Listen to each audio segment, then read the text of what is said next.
لبيك اللهم لبيك لبيك لا شريك لك لبيك إن الحمد والنعمة لك والملك لا شريك لك لبيك اللهم لبيك لبيك لا شريك لك لبيك إن الحمد والنعمة لك والملك لا شريك لك.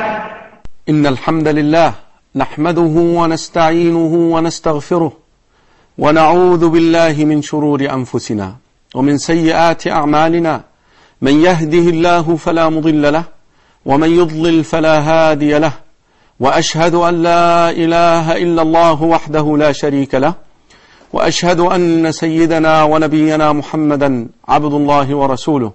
Brothers and sisters in Islam, the scholars, they say, if there is one person with sincere determination to make a change, Allah will grant that person success. If he is the only one standing, but if he is sincere about his call, yes, he will be tested. Yes, he will be tried. Yes, it will be difficult. But Allah subhanahu wa ta'ala will never deliver him to his enemies. Allah subhanahu wa ta'ala will elevate him right after each test. Allah subhanahu wa ta'ala told the mother of Musa alayhi salam, throw your baby in the sea, in the river at the time, and we will bring him back to you as a messenger. A test. Allah subhanahu wa ta'ala told Yusuf alayhi salam, while he is in the bottom of that pit where his brothers cast him, one day Yusuf, you will tell your brothers what they did to you, about what they did to you. Brothers and sisters in Islam, here is Ibrahim alayhi salam, one man standing, showing us that the change happens with one person. It does not mean that you're the only one that you give up. It does not mean that you're the only one who hold the truth, that you're wrong. No. You are the hope for the rest of the people who are around you. If you compromise the truth that Allah blessed you with, who is going to guide the people then? Look at Ibrahim alayhi salam. After his disappointment, as we mentioned the last episode, with his father, now he had to face his own people, his own tribe, countrymen. And brothers and sisters in Islam, the type of jihad that Ibrahim alayhi salam waged, jihadul hujjah, jihadul kalimah, the jihad that the Muslims are required to do now, that you convince your opponent of the truth that you have without losing your temper, without violating the humane concept of dealing with people. This concept, brothers and sisters in Islam, which is calling people to Allah subhanahu wa ta'ala, as Allah subhanahu wa ta'ala commanded us, ud'u ila sabili rabbika bil hikmah wal maw'idati al hasanah. Call people to the path of Allah, to the way of Allah, using wisdom and good counseling, is something that we need to comprehend and understand. And as Muhammad sallallahu alayhi wa sallam did it in the best manner, Ibrahim alayhi salam also did it. And I want to remind you that this type of jihad, struggle, using the word, reasoning with your opponents, as a matter of fact, more difficult than the jihad that is done through the sword. Allah subhanahu wa ta'ala told the Prophet sallallahu alayhi wa sallam في سورة الفرقان, فَلَا تُطِعِ الْكَافِرِينَ Obey not the disbelievers. وَجَاهِدْهُمْ بِهِ And do jihad against them using bihi refers here to the Quran. Using, preaching, using the word. Allah called it jihadan kabira. A big, huge, great jihad. Brothers and sisters in Islam, Ibrahim alayhi salam reasoned with his own people in a conversation that were documented in so many places in the Quran. Surah Al-Anbiya, Surah Al-Shu'ara, and other surahs in the Quran, where he told them, how can you worship someone who does not feed, does not drink, does not feed you, does not give you drink, does not heal you, does not heal you, does not benefit you, does not even harm you. He even proven to them through experiment, practical experiment, that they cannot even defend themselves. One day, as they went away to celebrate one of their holidays that has to do with stars, he went after their idols where they are located in the temple, and he destroyed all of them except one. On its shoulder he placed the ox. They came, brought him in front of everybody, because they knew that Ibrahim alayhi salam is the one who speaks bad about their idols. Ibrahim alayhi salam told them, look, they did not even protect themselves. How are you expecting them to protect you? And he told them about his ilah, his God, Allah subhanahu wa ta'ala. قال أفرأيتم ما كنتم تعبدون أنتم وآباؤكم الأقدمون. Do you see these idols that you worship, you and your ancestors? فإنهم عدو لي إلا رب العالمين. They are my enemies, except the Lord of all that exists. الذي خلقني فهو يهدين. The one who created me and the one who guides me. الذي خلقني فهو يهدين والذي هو يطعمني ويسقين. And the one who gives me food and water. And if I get sick, وإذا مرضت فهو يشفين. He cures me. والذي أطمع أن يغفر لي خطيئتي يوم الدين. And the one that I'm hoping in to forgive my sins in the day of resurrection. Here is clear evidence to his people. Yet they did not. Arrogance and pride stood in their way of hearing the call that Ibrahim made to them. Ibrahim was one man calling a whole nation to Islam, to La ilaha illallah. They did not listen to him.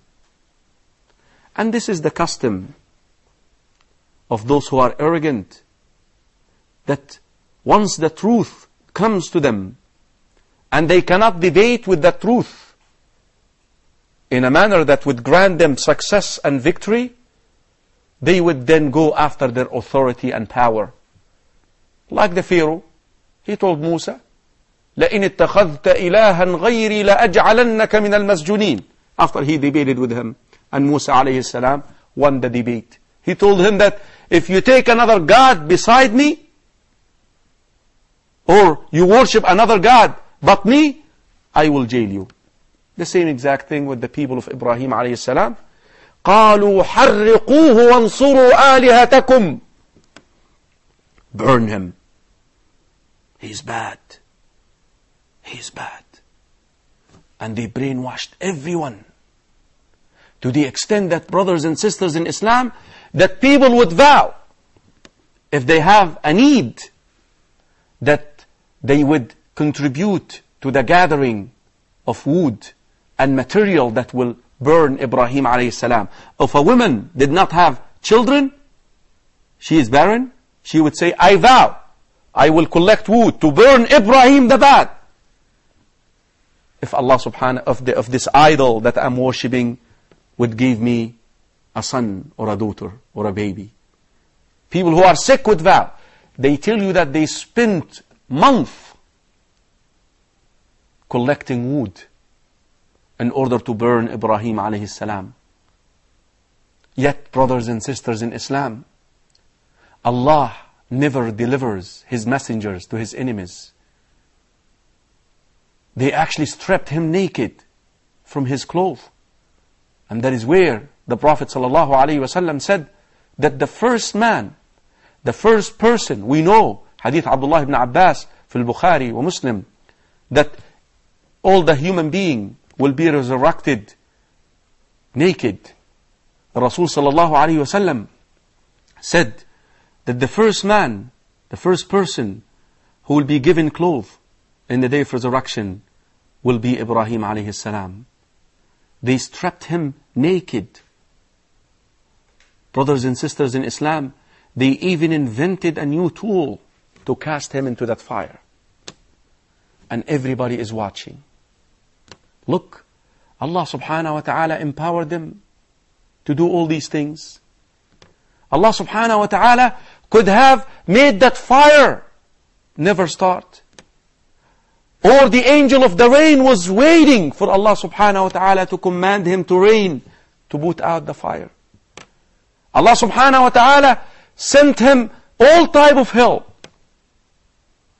But he kept repeating that statement, that dua. Here you are, brothers and sisters in Islam, going to the house of Allah. Hajj is about making a lot of dua, a lot of supplications. You will find out as we go through the story of Hajj, the story of Ibrahim and his family, that he relied a lot on his dua. But once his means are exhausted, look at him. He made this dua. Hasbi Allahu wa ni'mal wakil. Allah is all sufficient for me. Allah will take care of me. Hasbuna Allah wa ni'mal wakil. This is something that you say. Ibrahim teaches you. Muhammad sallallahu alayhi wasallam said it in the day of Uhud. Once the hypocrites told the Muslims that the disbelievers are coming back to fight you again. الذين قال لهم الناس إن الناس قد جمعوا لكم فاخشوهم. Those who were told by people that people are gathering and collecting all type of army to come after you. فزادهم إيمانا. This actually increased them in faith. وقالوا حسبنا الله ونعم الوكيل. And they said, Allah is all sufficient for us. This is the same statement that Ibrahim alayhi salam did in the fire. And before he was thrown in the fire, Allah will take care of me. Confidence. If you stand firm for the commands of Allah subhanahu wa ta'ala, Allah will deliver you if your means are exhausted. Brothers and sisters in Islam, if Allah subhanahu wa ta'ala commanded you to do certain things, do it. It may look like a fire to you, but you know what? Allah can turn it into bard and salam, into a cool and a peaceful place for you. Ibrahim alayhi salam obeyed Allah subhanahu wa ta'ala, stood firm. He could have compromised, but no. In front of the fire, for Allah, Allah delivered him. This is the lesson that we learn today from the story of Hajj. That regardless of how difficult the command is, just stand firm for Allah, exhaust the means that you have, and say, Hasbuna Allah wa ni'mal wakil, and Allah will deliver you. Insha'Allah. Remember, you may be tried in your way to Hajj, or while you're performing Hajj. Remember to say what Ibrahim said, Hasbuna Allah wa ni'mal wakil, and Allah will deliver you. Till the next episode of the story of Hajj. Assalamu alaikum wa rahmatullahi وبركاته. لبيك اللهم لبيك، لبيك لا شريك لك لبيك، لبيك اللهم لبيك، لبيك لا شريك لك لبيك، إن الحمد والنعمة لك والملك لا شريك لك. لبيك اللهم لبيك، لبيك لا شريك لك لبيك، إن الحمد والنعمة لك والملك لا شريك لك.